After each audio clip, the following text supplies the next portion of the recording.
It's that time of year again where we all speculate on the new Rolex releases and discontinuations of 2024. So last year we saw the Celebration Dial, we saw the Puzzle Dial, we saw some other really nice and unusual dials from Rolex.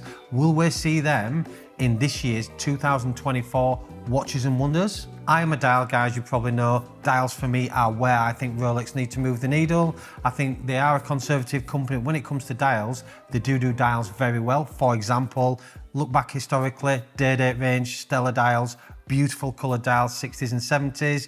They have replicated that slightly with the OP range. For you guys out there who are into your watches, you'll know they do some really nice dials. Some have been discontinued. The new Celebration was a celebration of all the colours that Rolex produce. It didn't hit the numbers that you guys thought it would do, or certainly that I thought it would do, but actually, I would actually wear that watch. I know that sounds crazy to you guys out there, but I think it's a really, really, really nice watch. Price-wise in the market, it's dropped down to about £15,000 to buy online. Not an easy watch to get. The Puzzle Dial, really unusual dial from Rolex. Am I a fan? It's not for me, if I'm honest with you. I think Rolex historically should do more of the prestigious dials in the DayDat range. It is one of those out there that you will have to get signed off, but it is something different, and I do like that with Rolex. They are becoming less conservative, they are pushing the boundaries, they are doing different things, and you've got to be honest, guys, right? So if you just bought, they did the GMTs, brought out a new bezel colour, brought out a new dial colour, and the odd sports professionals would all be saying how boring Rolex are. The fact that they're choosing to put some of these dials out does create interest, and for me personally, I think that's a good thing. What would I like to see from Rolex this year? I'll tell you the one thing, and nobody's talking about this on any YouTube channels, is I would like to see a skeleton dial on a watch. And what do I mean by that? It's like an open works. Look at the Audemars PK, they do the Royal Oak open work dial, unbelievable watch that is, and carries a massive premium. Where would I like to see that? Well, I'd like to see it in two models. I'd like to see it in the DayDat range, which I think would look so cool and I think be really sought after. And I'd also like to see it in the Oyster Flex range, for example. Got an Oyster Flex here, we all know I love the yellow gold Pikachu. The meteorites have been discontinued. In fact, I've got one to show you here. That's the meteorite dial. This is where Rolex need to sort of be in the special dial models. Meteorite, all one of ones, very, very special watches, do carry massive premium and something different to the norm. This is the yellow gold one. You can get the off catalogue one, the Eye of the Tiger. For you guys out there, I don't know if you've seen it, I absolutely love that watch, but again, something slightly different. I think Rolex do need to continue to push the boundaries, and if you imagine that with an open work skeleton in that, it would look absolutely unreal, because you'd have the sub dials there and the rest of the dial where you can't see, where it's just champagne. To have that open works where you can actually see the movement, I think would be absolutely incredible. And for me, Rolex, they're missing a trick with that. I think Audemars have absolutely nailed that particular model, and for me personally, that's what I would like to see. I'd like to see it in the DayDat range. I've actually got a 36mm to show you. So this is a 36mm. This is when we're talking about dials. This is one of the dials that Rolex have produced. Came out this year. It's called a green Adventurine Dial. It's actually like a crystal dial, as you can see. It's got the beautiful flecks of crystal. It's a natural mineral. It's got the diamond dot markers. It's got the Roman numerals and baton markers, all diamond set. That is an incredibly crazy looking dial. We'll split opinions, but it's got the nice green anniversary colour in it.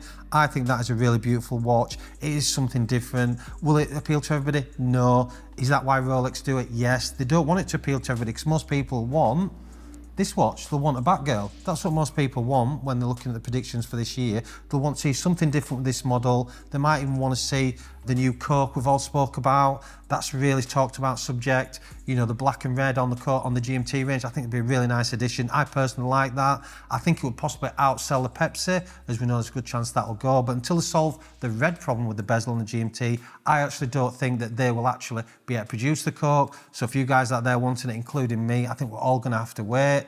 But what I would like to see from Rolex is less of like the odd subtle changes, a bit more bold, a bit more like this one here, you know, really rare dials, something special and something different and something unique. So one of the other ones that they did in this particular range is the Philharmonic. I don't know if you guys have seen it, it's a green. Am I a fan? Not really, if I'm honest with you, but I'm like the fact that they're changing things, you know, they need to keep moving on. We can't keep staying stale. You know, it's all right to have these new releases. I mean, you've got things like the Explorer 36, for example. came out, 36mm, definitely a stealth guy that wants the 36mm Explorer, the plain looking watch. Then they've thrown steel and gold on it. I look at that watch and I think, who's the buyer of that? Because I don't know who the buyer of it is. The retail price on that is over 9 grand. We've never had one in. I will never buy one of them watches. They need to get that discontinued this year. I think it'd be a really good one to get discontinued. I just think there's no buyer, because the Explorer buyer wants an under the radar watch. Why do they want gold? You know, it's kind of crazy, really. And this is another example of it. Sea Dweller range. So this is steel and gold Sea Dweller. In fact, believe it or not, after this film shoot, I've got a client coming to collect this watch. Retail price on this is way over 15 grand now. Again, diver's watch, historically always a steel watch. You've got the Submariner, you've got the Sea Dweller Red 43. I think I've got one of those as well. There we go, that's the Sea Dweller 43 Red. You know, that's the opposite of this one. So this is the most popular one, obviously. Steel, stealthy, going in the sea. You know, that sort of sports professional, everybody wants the steel. Then we've got the other one here, got the steel and gold, bigger than a Submariner, obviously, similar looking watch. Again, diver's watch should have been steel and gold, not really, but if you have got a bigger wrist or you want the bigger watch, that's the go-to watch for that reason. So again, you know, we've got to look at what Rolex are doing there. They seem to be doing some models where, in my opinion, the buyer is just not there for that model. So what I'd like to see is more of the models that we all know and love, changed a little bit, and then throwing some crazy dials. I think that'd be really nice to see this year. So another one that we'd like to discuss is, and not many people have mentioned this watch, and I've been sort of saying this for a little while now, not really online, not on the YouTube channel, is the Submariner Hulk. Now, look at historical what happened with the GMT Batman. What did Rolex produce? They had the Batman and the Hulk at the same time. They both got discontinued around the same time. And what did they do then? They re-released the new model, the new reference 1267 in the Batman. That was a massive slap to the face of all the collectors out there, all the investors out there. I was selling that watch. This was in the purple period of collectability and stickered watches for around £18,000. It just absolutely killed it in the market, dropped all the way back. Will Rolex re-release that Hulk? You know, are they struggling for, let's say, new releases? Of course, it would have to be in the 41. That's the only difference, which is possibly why it might not happen, because the new model is now a 41, whereas the GMT is still the same 40mm. But it is a worry for me, and that's when I'm buying them in, I buy the Hulks for my clients. We're seeing less of them coming through. There's a lot of pre-owned ones out there, a lot of like from the 2012 to 2018, but all my buyers want the 2018 to 20.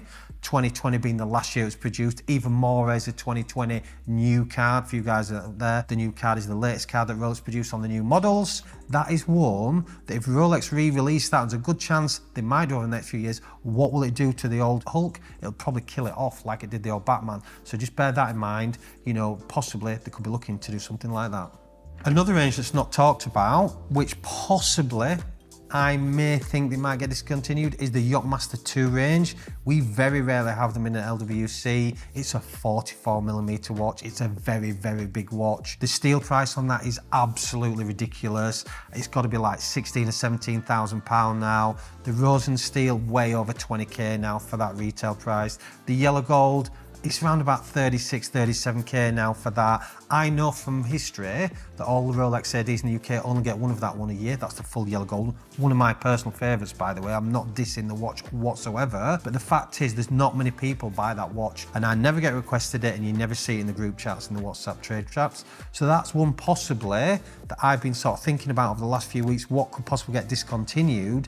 That's one really that could, and I don't think Rolex would actually lose anything by doing that, because unfortunately, due to the size, not many people like it.